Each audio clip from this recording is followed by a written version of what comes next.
তিনটে নারী, তিনটে রহস্যজনক অপহরণ, কিন্তু একটা গল্প। ইস্কাবনের বিবি আসছে খুব শিগগিরই, এবং অরুণিমা ঘোষ আবারও পর্দায় ফিরছেন নতুন এক চরিত্র নিয়ে। অরুণিমাদি, শুরুতেই জানি কেমন আছো তুমি? খুব ভালো। কতদিন কতদিন পর সাক্ষাৎ অরুণিমাদি। কতদিন এই তো কিছুদিন যখন আমার হ্যাঁ, হ্যাঁ, কীর্তনের হ্যাঁ, পর হ্যাঁ। কীর্তনের। তবে এই যে এই একজনকে দেখি যাকে ছবির প্রমোশন ছাড়া আর কোথাওই পাওয়া যায় না। খুব সচেতন একটা মানে ডিসিশন তোমার, কেন বলো তো? যখন কাজের জন্য মানুষের যখন জানা দরকার যে আমাদের সিনেমা আসছে, এবং যাতে সকল দর্শক সেই খবরটা পান এবং সিনেমা হলে গিয়ে দেখেন, বা ওটিটির কাজ হোক সেটাও যাতে দেখেন, এইটা আমার মনে হয় আমার একমাত্র কাজ, যে আমার দর্শককে জানানো যে আমার কোনো কাজ আসছে। এছাড়া আমি কোথায় খেতে যাচ্ছি, কোথায় বেড়াতে যাচ্ছি, এগুলো তো আমি সোশ্যাল মিডিয়ার কথা পরে আসছি, এছাড়াও কোথাও দেখি না। কি কোনো প্রেমিয়ার বা কোনো মানে পার্টি, কোনো গ্যাদারিং, কেন বলো তো? অ্যাকচুয়ালি না, I am very private person, জানো তো। হুম। মানে আমি কি বলবো, মানে আমার আমার ঘর, আমার টিভি, আমার বই, আমার Netflix, I am too sorted. মানে ওইটার মধ্যে থাকতে আমি এত ঘর বেশি কোনো ভীষণ ঘর কোনো ভীষণ, মানে ইভেন আমি যদি আউটডোরেও শুটিং এ যাই, আমার জাস্ট দুদিন পর থেকে মনে হয় আমি কত দিনে বাড়ি ফিরবো বাবা, আমার রুমে যাব। মানে আমাকে তুমি যেখানেই রাখো, মানে প্যালেসেও যদি রাখো, মানে আমি আমার বেডরুমে, আমার ঘরে শুতে আমি ভীষণ স্বচ্ছন্দ। তো এইটা আমার, মানে আমি বাড়িতে থাকতে খুব ভালোবাসি। আমি নর্মালিও I am not a very, কি বলবো, মানে আমি খুব একটা সোশ্যালাইজ করতে পারি না। আমার যারা ছোটবেলাকার বন্ধু হুম। আর কি, আমি তারাই আমার বন্ধু, আমি তাদের সঙ্গে সিনেমা দেখতে যাই, তাদের সার্কেলটা সঙ্গে। ছোট তোমার? হ্যাঁ, মানে আমার দুই বন্ধু এবং তাদের ওয়াইফ, তারাই ওই চারজন আমার বন্ধু। আচ্ছা, এবং এত হ্যাঁ, কম? এত বছর ধরে। এবং তারাই আমার ক্লোজেস্ট ফ্রেন্ড, তারাই আমার ফ্যামিলি, এবং আই হোপ আমিও তাদের ফ্যামিলি। তো আমি ওই গণ্ডির মধ্যে থাকি। তাহলে তোমার জন্য বোধহয় এই কথাটা খুব খাটে যে ইন্ডাস্ট্রিতে বন্ধু হয় না। না, আমি তা বলবো না, ইন্ডাস্ট্রিতে হয়তো আমার হয়নি, বিকজ আমি যতক্ষণ কাজ করি হুম, আমি ততক্ষণই মানুষের সঙ্গে আমার কথাবার্তা, এবং খুব ভালো আমার হুম, এক্সপিরিয়েন্স। হুম। আমার যাদের যাদের যাদের সঙ্গে আমি কাজ করেছি আমার খুবই ভালো অভিজ্ঞতা, কিন্তু তারপর আর সেটা কন্টিনিউ হয়নি। মানে কিন্তু অনেক মানুষ আছে যারা ইন্ডাস্ট্রিতে হয়তো অনেক ভালো ভালো হুম, বন্ধু হুম, পেয়েছে। হুম। আমার ক্ষেত্রে আমার যারা ছোটবেলাকার বন্ধু, তারাই তারাই আমার রয়েছে। বন্ধু, এবং আর কোনো পরিবর্তন হবে না। আমি বললাম তো, আমি মানে কি বলবো, ওইভাবে ঘর কোনো, হুম। I am a very private person. আমি খুব শাই, আনসোশ্যাল বলতে পারো। কোথাও যেতে হবে মানে এটা একটা টেনশন। হুম। জামা কাপড় পরতে হবে, সেটা সাজুগুজু আমি খুব করতে ভালো হবে। করে জানি। ওরে বাবারে, এই যে কি টেনশন! মানে আমি যদি সত্যি আমার ট্র্যাকস, আমার মাথায় ঝুঁটি নিয়ে আমি সব জায়গায় যেতে পারতাম, যেটা তোমাদের একদম ভালো লাগবে না, তাহলে তাও লাগবে, আমি লাগবে। যেতাম। মানে আদারওয়াইজ, মানে এখন তো আমি আর ভাবতে পারি না। আর আমি সত্যি কথা বলবো, মানে একটু উইয়ার্ড শোনাবে, আমি আমার বন্ধুদের সঙ্গে গল্প করতেই ভালোবাসি। আমি আলাদা করে এখন নতুন করে মানে কোনো খবর দিতেও চাই না, শুনতেও চাই না। তোমার থেকে আমরা অনেক খবর পেতে চাই, জানো তো। খবর পেতে চাই আমরা। কি খবর দেবো বলো? এই যে এই যে 12 তারিখে এই যে ইস্কাবনের বিবি রিলিজ করছে, এবং আমার সকল দর্শককে আমি রিকোয়েস্ট এটা তো করছি আপনারা সিনেমা খবর হলে গিয়ে বটে। দেখুন। এইটাই খবর। এই যে আরেকটা খবর পেতে চাই যে কবে আবার অরুণিমা ঘোষ, কবে আবার নয়, কবে বিয়ে করছেন? এরকম কোনো প্ল্যানিং রয়েছে? মানে এটাও, এখানেও কি ওই একটাই নতুন কাউকে চাও না? এই না, অ্যাকচুয়ালি না, মানে সিরিয়াসলি? সিরিয়াসলি, মানে দেখো, আই বিলিভ ইন ডেস্টিনি। হুম, আমরা সবাই হুম। এটা তো মানতে হবে, যা ভাগ্যে লেখা থাকে সেটাই হবে। আহ তো এবার আমার বিয়ের ক্ষেত্রেও আমি এইটাই বলি, বেটার হবে, কারণ এটা আমার হাতে না। যে তুমি কি এই বছর 2 থেকে 3টে কাজ করবে অরুণিমা, কি তুমি এই সিরিজটা সিজন 2 করবে, এটা অ্যাটলিস্ট আমি আনসার দিতে পারি। কিন্তু জন্ম মৃত্যু বিবাহ আমরা সত্যি আমাদের হাতে নেই। তো এটা দেখা যাক ভগবান কবে চান। আমরাও অপেক্ষা করে আছি ভীষণ ভাবে, এবারে যারা যেই নিয়ে আজকে আমাদের এই একটা ভালো ইন্টারভিউটা। ছেলে তো পেতে হবে, আচ্ছা, বলো। কি ক্রাইটেরিয়া আছে বাবা, তোমার? এটা না, অ্যাকচুয়ালি আমি যদি এটা নিয়ে এখন আলোচনা করি, তাহলে এই লম্বা একটা ইন্টারভিউটাকে আমাদের রাত অব্দি টাইম দু আর শেষ তিনটে হবে না। তো মেইনলি। অনেক ক্রাইটেরিয়া আছে, ওই জন্যই তুমি বুঝতে পারছো, যাদের বেশি ক্রাইটেরিয়া থাকে তারাই সিঙ্গেল থাকে। তো দ্যাটস ওয়াই মেবি আমিও সিঙ্গেল। তো থাক, এটা নিয়ে আর বলবো না। বেশ। না, অবভিয়াসলি 2-3টে জিনিস আমি নিশ্চয়ই বলবো, যে আমার কাছে ফার্স্ট নাম্বার 1 হলো গুড হিউম্যান বিং হতে হুম, হবে। মানুষ ভালো হতে হবে, খুব কাইন্ড হার্টেড হতে হবে, মানে দয়া মায়া আছে হুম। যে মানুষের, এরকম হতে হবে। চুপচাপ হবে, খুব, মানে বেশি কথা বলে এরকম না, কারণ আমি নিজে বেশি কথা বলি। কিন্তু গুড সেন্স অফ হিউমার থাকতে হবে। অ্যান্ড ক্লাসি হতে হবে একটু, আর ইন্টেলিজেন্ট হতে হবে, সুপার ইন্টেলিজেন্ট। আই অনেক- লাইক ইন্টেলিজেন্ট পিপল। এটা হলো ছোট্ট, এরপর একটা লিস্ট বেরোবে, এটা কি তুমি লম্বা। চাও আর শুনতে? আমরা ছেড়ে আমি দিয়ে শুনবো এটা নিয়ে আরেকদিন একটা সেশন যাবে যে কি কি ক্রাইটেরিয়া হতে হবে। তার যাক, মধ্যে তাকে কলকাতাতেও থাকতে হবে। ওরে বাবা, বিশাল বড় বড় ক্রাইটেরিয়া আছে অরুণিমাদের।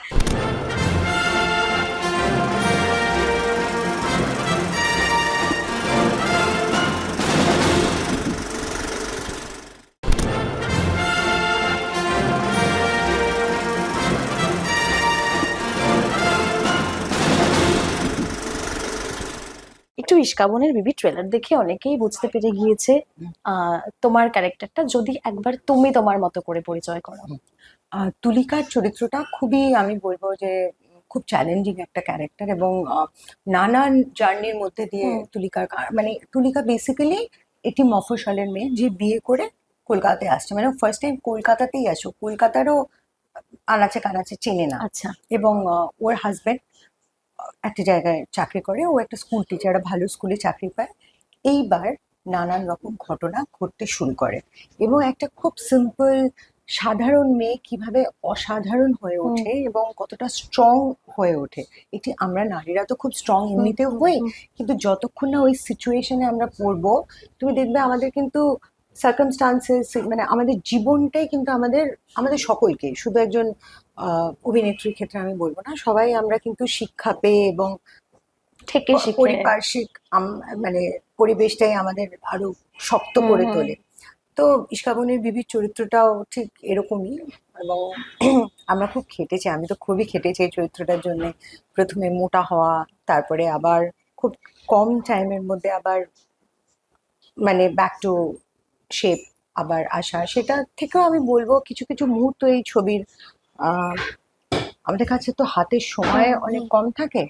আর কিছু কিছু সিকোয়েন্স আছে যেখানে আমি একটি বাচ্চা ছেলেকে স্কুল থেকে নিয়ে বেরোচ্ছি, এবং তারপরে নানান রকম ঘটনা হচ্ছে। আমরা একটা মলে শুট করছিলাম, মলের ওয়াশরুমে আমার একটা কান্নার সিকোয়েন্স আছে, এবং সেটা আম, আমার সারা জীবন মনে থাকবে। কারণ কি হয়, আমরা যখন কাঁদি, আমি হুম। উইদাউট লিসেনিং অলওয়েজ কাঁদি, আমরা আমাদের লাইফে যে যে খারাপগুলো হয়েছে হুম। সেগুলো মনে করার চেষ্টা করি। যখন সিনটা হয়ে যায়, কান্নাকাটি হয়ে যাওয়ার পর, তখন আমরা আবার সেটাকে সুইচ অফ করে দিই। এই ক্ষেত্রে আমি আর সুইচ অফ করতে পারছিলাম না। আর কখনোই তো মানুষ নিজের খারাপটা মনে রাখতে চায় না। Happy, I am a very happy go lucky person, তো আমি হ্যাপি থাকতে বেশি পছন্দ করি। তো সেইটা আমার মনে আছে, যখন প্যাক আপের পর আমি আরেকটা লোকেশন থেকে আরেকটা লোকেশনে পৌঁছচ্ছি, তখনও যেন জম্বি হয়ে আছি, তখনও যেন সেটা থেকে বেরোতে পারছিলাম না। এরকম আরো একটা দুটো জায়গা আছে এই ছবিতে, এবং সেটা আমার মনে হয় আমার সারা জীবন মনে থাকবে। একটু আগে একটা শব্দ বললে যে চ্যালেঞ্জ নিতে এই চরিত্রটা ভালোবাসে, তুমিও কি ব্যক্তিগতভাবে তাই? আমি তো মানে আমি না অদ্ভুত, মানে নর্মাল প্রসেসে যদি একটা জিনিস হয়, আমার সেটাতে কোনো ইন্টারেস্টই হবে না, আমি যাবই না। আচ্ছা। মানে আমার মনে হয় আমার I am such kind of a person, মানে আমি ইজিলি কোনো কিছুতে নট ইন্টারেস্টেড। হুম। যুদ্ধ করে পেলাম, একটু কষ্ট করে পেলাম, এবং আমার মনে হয় তবেই না সেই জিনিসটার অনেক বেশি ভ্যালু থাকে।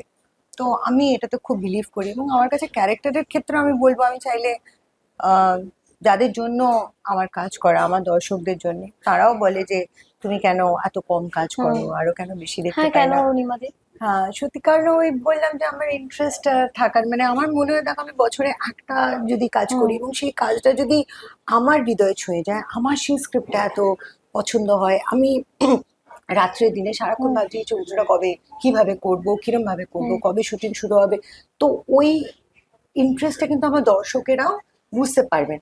মানে আমিও আমার যে চরিত্রগুলো আমি করি, যে মণিমালার ক্যারেক্টার হোক, কীর্তনের পর কীর্তন, বা শ্রাবণের বিবি হোক, বা সায়ন বিবি জোকার হোক, ওই ক্যারেক্টারটা গুলো কিন্তু আমার কাছে অতটাই ইম্পর্টেন্ট।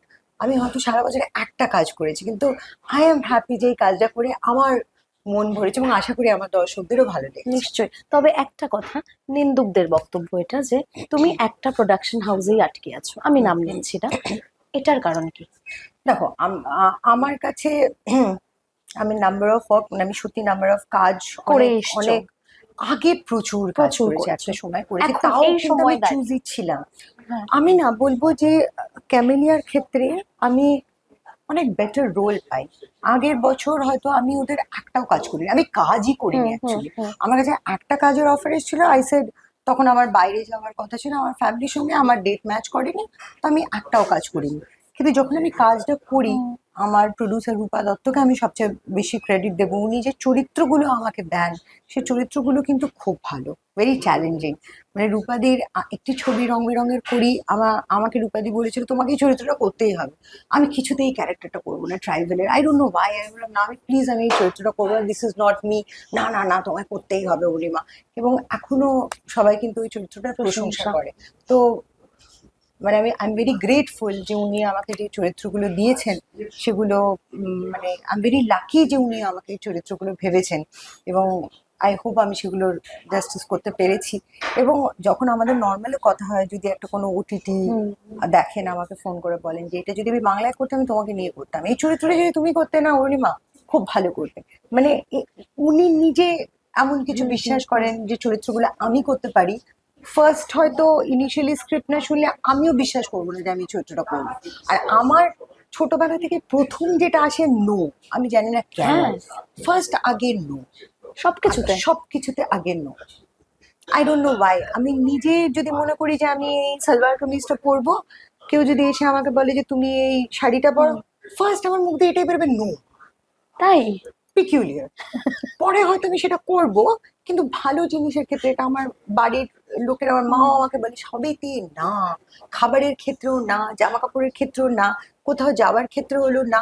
পরে কিন্তু যাবো, কিন্তু ফার্স্ট আগে আমার নাটা বেরোয়। এই আমার কাজের ক্ষেত্রেও আমি সেম। এই নায়ের জন্য রিগ্রেট করতে হয়েছে দিস ইজ কখনো? মি, দিস ইজ মি, আর আই বিলিভ ইন ডেস্টিনি। ভাগ্যে যেটা আছে সেটাই হবে। আর তবে হ্যাঁ, কিছু কিছু ক্ষেত্রে আমার মনে হয় যে আমি করিনি অনেক রোল, সেটার জন্য না। আমি হয়তো আমার পার্সোনাল ক্ষেত্রে, আমার কাজিনসের ক্ষেত্রে, বাবার ক্ষেত্রে, মায়ের ক্ষেত্রে ডেফিনেটলি আমি অনেক সময় হয়তো মুফাটলি না যেটা আমি করে দিই, সেটা হয়তো আমি হয়তো অনেক মানুষের দুঃখ দিয়েছি, যেটা না বুঝে দুঃখ দিয়ে ফেলেছি, সেটা আমার খারাপ লাগে। আফসোস তাহলে এটাই। পার্সোনাল ক্ষেত্রে, কাজের ক্ষেত্রে আমার কোনো আফসোস নেই, বিকজ আমি আগে যে চরিত্রগুলো পেতাম, সেই চরিত্রগুলো আমার করতে সত্যি ইচ্ছে করতো না। এখন বরঞ্চ আমি অনেক বেশি চ্যালেঞ্জিং ক্যারেক্টার পাচ্ছি, তো আমি বলবো আমার জন্য তো ভালো, আই এম হ্যাপি। এইটুকু ভগবান, আমার ব্যাকগ্রাউন্ড সিনেমার না, আমার বাবা ডক্টর, আমার জেঠুরা সবাই ডক্টর ইঞ্জিনিয়ার, তো আমি এই প্রফেশনে এসেছি, এতদিন এন্টারটেইন করতে পারছি, মানুষকে কাজ পাচ্ছি, এত প্যাথেটিক পিয়ার হওয়া সত্ত্বেও। তো এটা তো আমি কি বলবো, মানে ভগবান অনেক দিয়েছেন।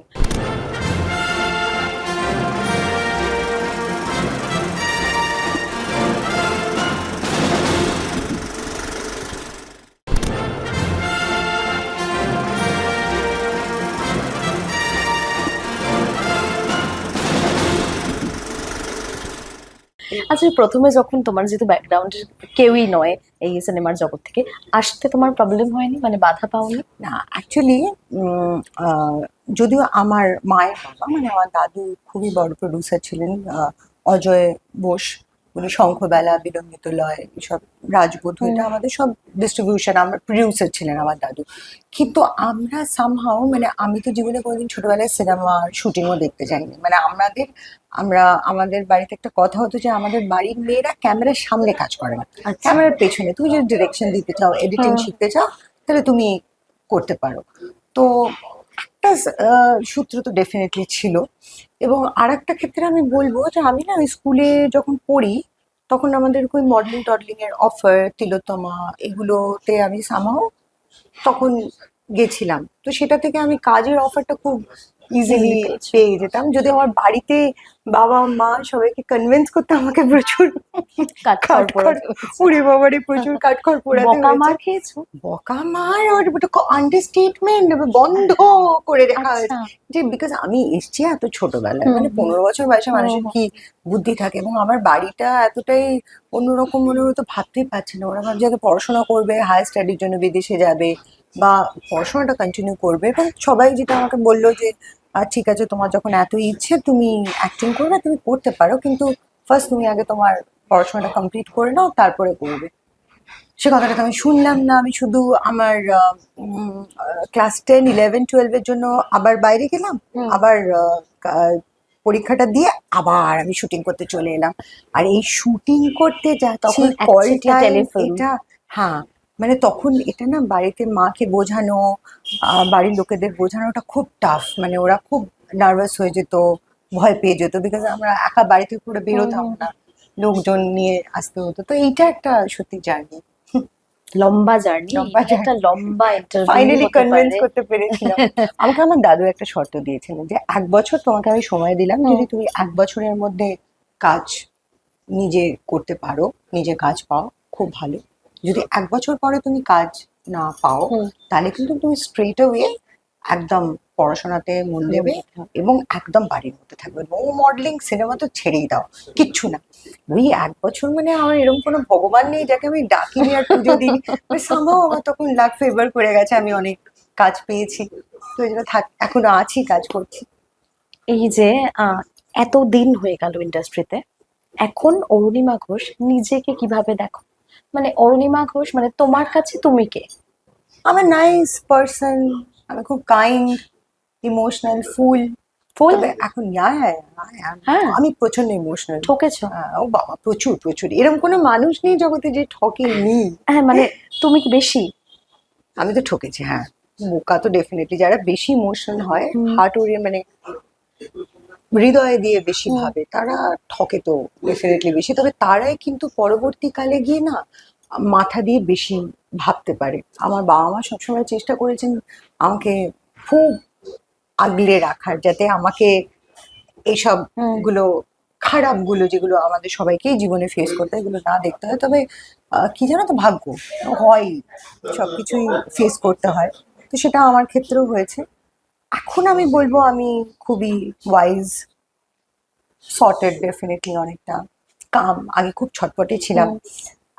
একটা জায়গায় স্থির হয়ে বসে থাকাটাই খুবই ছটপটে ছিলাম আমি, তো সেটা এখন পুরো উল্টোটা হয়ে গেছে, এখন অনেক শান্ত হয়ে গেছি এবং এখন মনে হয় একটু মানুষ চিনতে শিখে গেছি, নিজের ভালো মন্দটা আশা করছি এখন বুঝি। পরিস্থিতি থেকে পরিস্থিতি শিখে থেকে সবসময়। বেশ, এই গল্পের মোড়েও খানিকটা ওই পরিস্থিতির আমার চাপেই ক্ষেত্রে ঘুরিয়ে আমি দেওয়া। একটা জিনিস বলবো, আমি খুব রাগি।